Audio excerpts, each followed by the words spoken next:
დიაგნოზი მაქვს ისეთი, რომ გადამამისამართეს უცხოეთში, აქ ვერ მშვენი. ყოფილი პატიმარი აკაკი გულიაშვილი პირველებთან დეტალურად იხსენებს პენიტენციურ დაწესებულებაში გატარებულ მძიმე წლებს.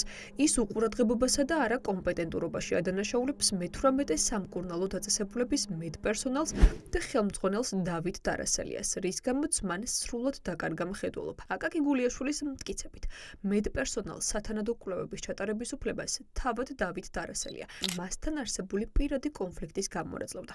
მხედველობის დაკარგვის ფონზე გადამიყვანეს მე-18 დაწესებულებაში და მხედველობა დაკარგული ადამიანი კიდე რო რაღაცა აწუხებს საშინელებაა. მოუყევი ყველაფერი და საერთოდ არ მიიჩნიეს არც იქ ჩვეულებრივად უყურადღებოდ ჩათვალე დირექტორი დავით დარასელია, ხელმძღვანელი, რაც შეეძლო მაგ ადამიანს, რის დაშავება შეეძლო, ყველაფერი დამიშავა, ტელეფონს მიგზავნავდა 3-4 თვე სახლში ვერ ეკავდი. განცხადებები არ იგზავნება, განცხადებებს არ აგზავნიან პრემიერ-მინისტრის სახელზე. დეესკალაციაში მსვავდა.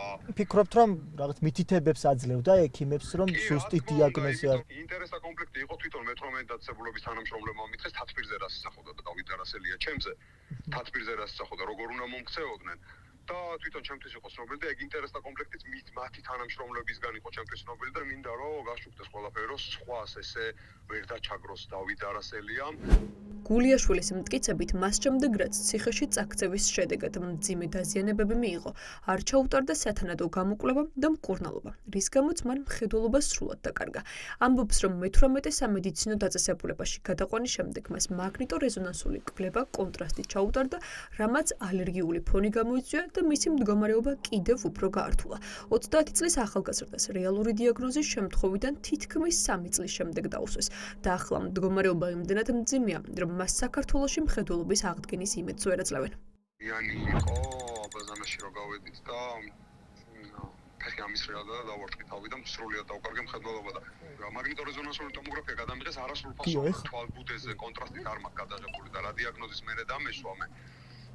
თურმე ჭირდებოდა ამას კონტრასტული საშუალებით გადაღება თვალბუდეზე და ამ კონტრასტულმა საშუალებამ გამოიწვია მე ალერგიული ფონი. ძალიან დიდი თვალები გამისივდა, დამიწითლდა და ანუ რავი საშინო მდგომარეობაში ვიყავი, რაც სამედიცინო ბარათში საერთოდ არ შეუტანიათ. და ყველაზე უბედურება ისაა, რომ კონტრასტული გადამიღეს, სიცოცხლით კიდე ერთხელ გამრისკეს და არასრულად გადამიღეს, კიდე თვალბუდეზე არ იყო გადაღებული და პირველივე წუთიდან რო ყოფილიყო რეაგირება ამ ყველაფერზე შესაძლოა რომ 6 თვემდე იძახის ყველა 2 წელი და 8 თვეა გასული და არანაირი სახის მკურნალობა არ გამწევია, გარდა რაღაც უაზრო წამლება. ანუ ვერავინ, ანუ მიშა ომიაძე პროფესორმა უარი თქვა, ვერ დავეხმარებიო ამ დიაგნოზით ვერაფერს, ну საერთოდ საქართველოში ამბობენ უარს რა. აკაკი გულიაშვილმა მხედველობის დაკარგვის შემდეგ კომისიას ორჯერ მიმართა აღკვეთი ღონისძიების გადახედვის შესახებ, თუმცა ორივეჯერ უარი მიიღო. მხოლოდ გასაჩივრების შემდგომ დააკმაყოფილა სააპელაციო სასამართლომ მისი მოთხოვნა და საპატიმრო დაწესებულება რამდენიმე კვირის წინ დატოვა. როგორც უფლებადამცველი ამბობს, უკვე მზადდება საჩივარი პენიტენციური წინააღმდეგ, რომელსაც სტრასბურგში წაიღებენ.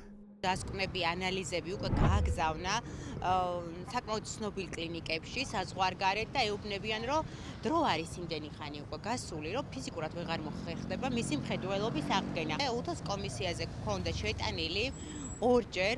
პირველ შემთხვევაში იყო უარი, მეორე შემთხვევაშიც უარი იყო, თუმცა ჩვენი მხრიდან მოხდა მისი გასაჩივრება.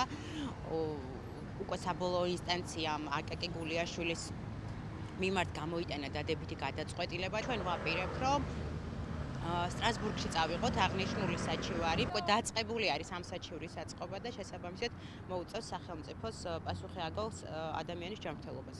სპეციალური პენიტენციური სამსახური ბრალდებებს უარყოფს. უწყებაში ამბობენ, რომ გულიაშვილს ყველა სათანადო კვლევა უტარდებოდა და ექიმების მუდმივი მეთვალყურეობის ქვეშ იმყოფებოდა.